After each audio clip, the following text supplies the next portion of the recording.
Centrist lawmakers here to present a $1.5 trillion plan that could bridge the gap between Republicans and Democrats in getting another round of stimulus tied to the pandemic through Congress, finally passed. And here to discuss that with us is Yahoo Finance's Denitsa Tsekova. And Denitsa, I mean, give us the update here. I mean, it's supposed to be a middle ground, but is it going to be enough to get lawmakers back to the negotiating table?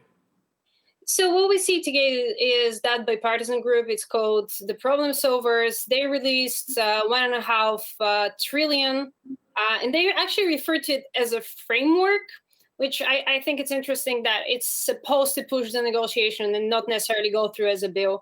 It includes money for testing, money for a second round of stimulus checks, more unemployment benefits, state and local aid, aid to small businesses, election aid, and much more. But yeah, back to the question if it's going to push back the negotiations. A lot of experts says that not really, because what we have here is that the gridlock is not due to the lack of a centrist, or as we call this, a more middle ground proposal. But this is because really the two parties don't feel the electoral pressure to go back to the negotiating table. And we still have a massive difference in the price tag of the two proposals. You know, we saw what Republicans referred to as a skinny bundle fail last week, and you still have Democrats saying that it's not enough. I mean, they have a much higher price tag. 1.5 trillion doesn't seem that it would satisfy Democrats, certainly here. So what do you make of maybe that divide in terms of the overall dollar cost? Yeah, we still have a huge difference. So the proposal that was rejected last week was worth 300 billion.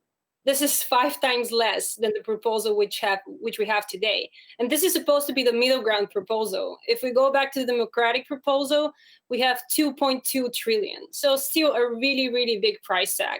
And, Speaker Pelosi said that lawmakers are prepared to stay until they reach an agreement on the stimulus deal. But what we hear more and more from experts is that this won't likely happen, and the chances of reaching a deal before the elections are slowly fading.